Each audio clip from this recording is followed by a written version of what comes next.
The following Different Brains content was funded in part by the Community Foundation of Broward and support from people like you.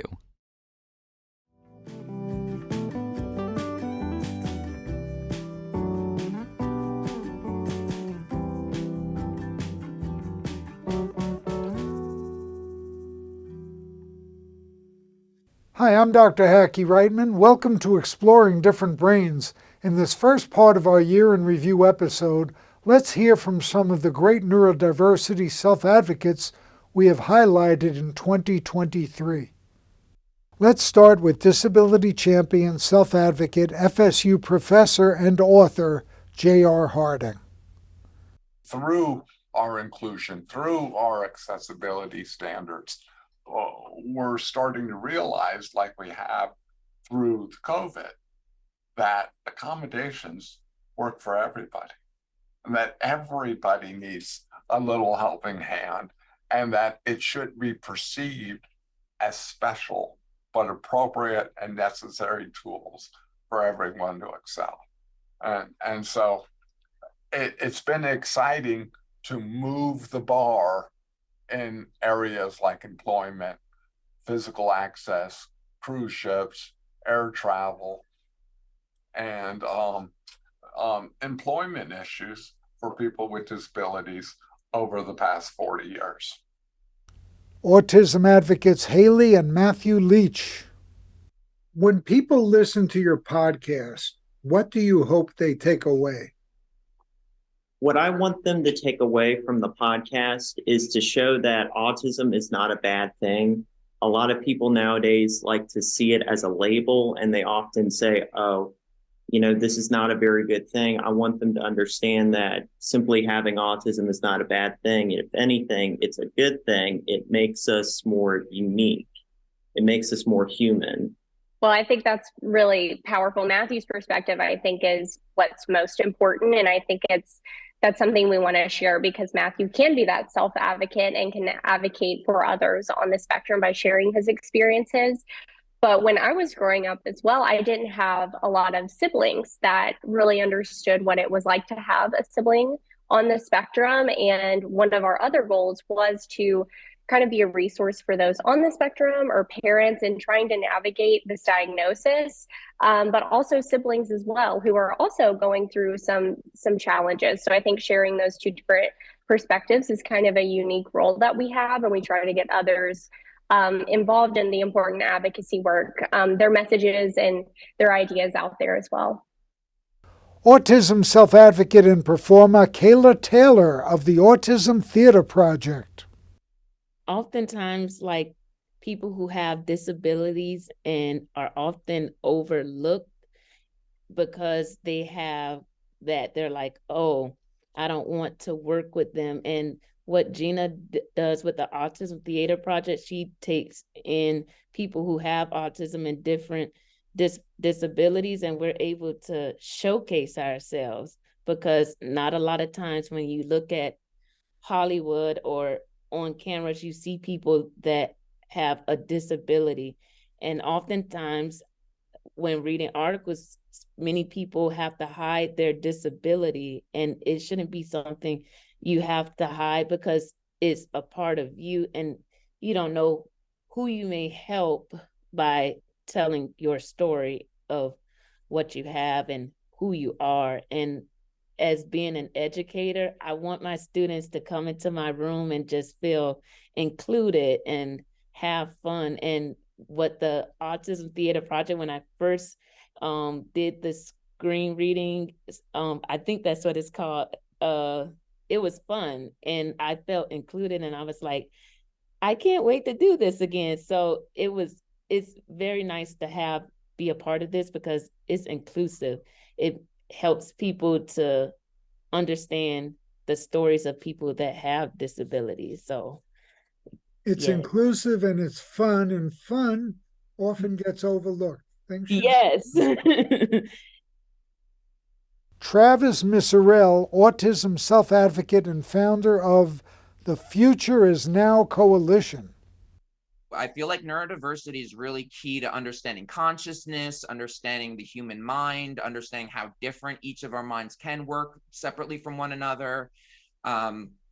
It should be a really big focus. And I see it just talking to people, even neurotypical people, talking about neurodiversity and about seeing other perspectives. They could really relate to being able to see the world from different perspectives and talking about it from the way I'm talking about it, that like, it's not as simple as like, the way TV makes it out to be, of like everything's just so black and white and like these are good, these are bad, and like there's a lot more gray in society, and like people try to oversimplify how the world works, but humans are complex, and like there's so many complexities, and we're still figuring out our potential. We're still learning what we're supposed to do, how we're supposed to work together, find better ways to work together as one country, one planet. And so I think neurodiversity and studying different people's perspectives and comparing it is a great way to have that understanding. Like another way to say it is like as if we're all blind and like we're trying to feel out what the real reality is, but like each of us sees a piece of it, but none of us see the whole picture because we all have different experiences. None of us have had all experiences. And so if we piece together different pieces from the puzzle, eventually one day we could start really mapping out like, this is what reality is, and kind of come to like a consensus reality of society. So I think neurodiversity is such a huge piece, and it's really built into the fundamentals of everything we're doing at Futures now. Psychology student Shanna Ansari. I wasn't doing well in school. I was far away from home for the first time, so I really struggled to excel in academics while also prioritizing my mental health and coping with being away from my family for the first time, and made the decision my first semester of my sophomore year to transfer to Loyola, which would be only 40 minutes from home. I knew that box would be checked. I wouldn't have to worry about coping with being away from home, and I would be able to focus more on my grades, knowing that my family was nearby, because I was in a very vulnerable position. So that taught me I feel like there's a big stigma against transferring schools, especially when you're first going into college. Everyone's excited to move away from home. Everyone's excited to get independent and do whatever they want away from their parents. But there's nothing wrong with realizing that you're not ready for it yet. There's nothing wrong with figuring out what works best for you, because what your friends may be doing might not be what is right for you. I had to make the decision to really buckle down and do what was right for me. And it was the best decision I ever made for myself. I met the most incredible faculty at Loyola. Loyola made me really passionate about psychology because I applied as a psychology major there. All the classes I took were super interesting. Abnormal psych was my favorite class, still to this day, and I've taken so many classes since then. It was a big barrier that I had to get through, but it taught me a lot of resilience and kind of to put myself first. Author and mental health self-advocate Jose Del Cueto. I just think that the neurodivergent population, which I consider myself an integral part of, we don't have to take whatever the system tells us that we're broken as a sentence. As some judge came out here and said, "Well, this is it. You can't do this. You can't live in this part of town. You can't that Mercedes that you're like, no, you can't have it. You can't have that watch. You can't have whatever a plane. No, that's not for you. That's for somebody else." It's not true. Actually, I would dare to say that we are the special ones. It's the non-broken brains that I think are probably the slaves of their own brain, because their brain gets in the way. At least that's what I think. I don't think things that much. I analyze them, I look at them, I read the risk, and then I make my moves.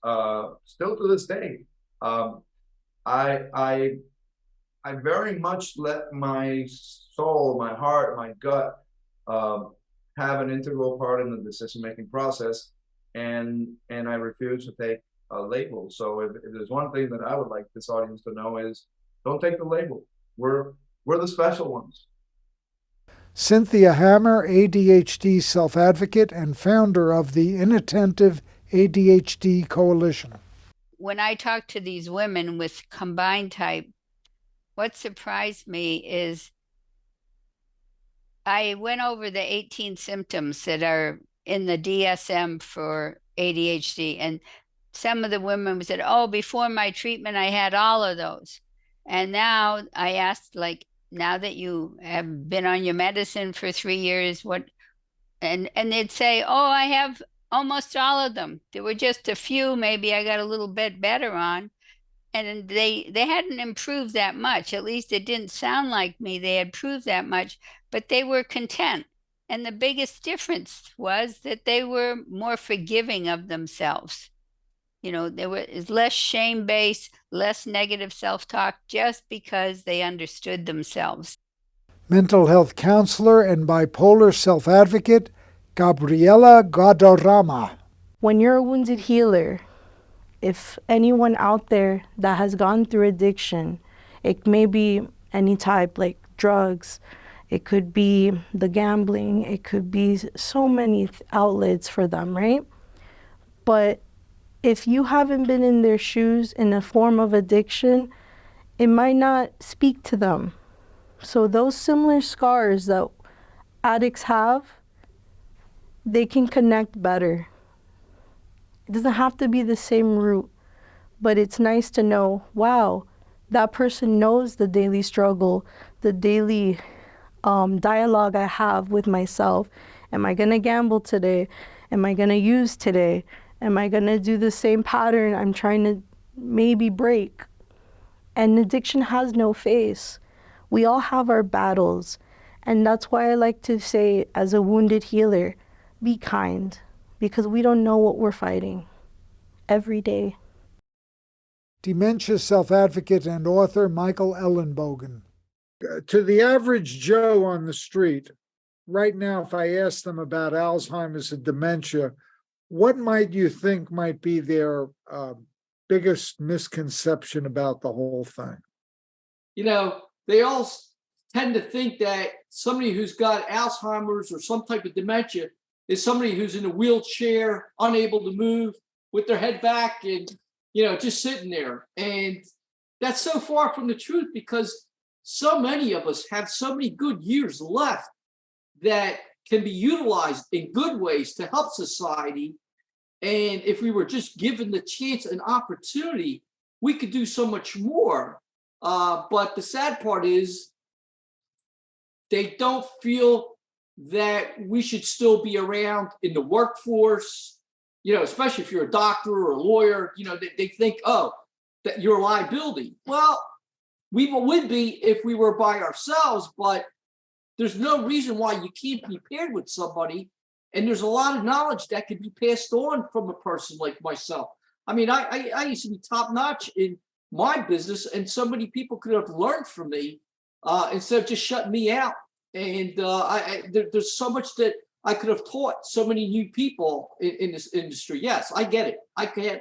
There's no way I could do it myself today, but there's also no reason why I could not be paired with somebody to work and still continue to be a part of society and still continue to help out. Finally, let's end with ADHD coach and self-advocate Brooke Schnittman. With ADHD, very often comes trauma, negativity bias, feelings of failure because of unmanaged ADHD. So the biggest and the first tool that I would say is find your people. Find people who know ADHD or who have ADHD and get that support from them, and know you're not alone. So that's like your physiological need of finding safety, finding people like you. I would also then check in with yourself and say, which most ADHDers say, I'm not productive enough, I'm not doing enough, I'm so, I still need to climb the mountain, I'm only here. Check in with yourself and say, am I doing things for myself? Am I getting enough sleep, drinking water, eating every 3 to 4 hours? Am I taking care of myself? Am I self-parenting myself like I would a baby? Because we are so hard on ourselves that we feel that we are not productive enough. And then once you get to start off building momentum, Then you can add more tools like figuring out all the areas of your life that you want to focus on, figuring out how ADHD works for you, and coming up with tools for that.